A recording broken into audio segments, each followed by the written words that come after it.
fait, c'était un amendement pour renforcer en fait, le dispositif et des psychologues de l'éducation nationale. J'ai dit tout à l'heure qu'il y avait vraiment l'urgence de défendre le service public de l'orientation.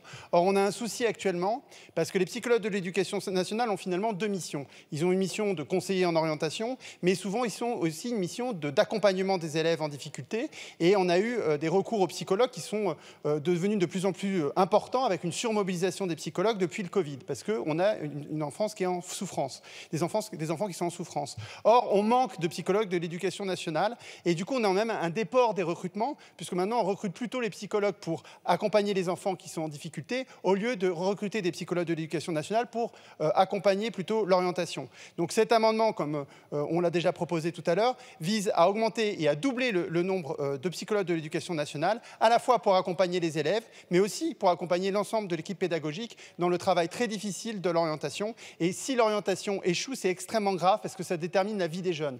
Alors évidemment, les familles sont en détresse, les élèves sont en détresse, notamment à cause de Parcoursup, parce que c'est vraiment un dispositif qu'il faudrait supprimer. Mais même si on arrivait à obtenir la fin de Parcoursup, on aurait besoin de psychologues de l'éducation nationale pour vraiment orienter mieux notre jeunesse. Merci.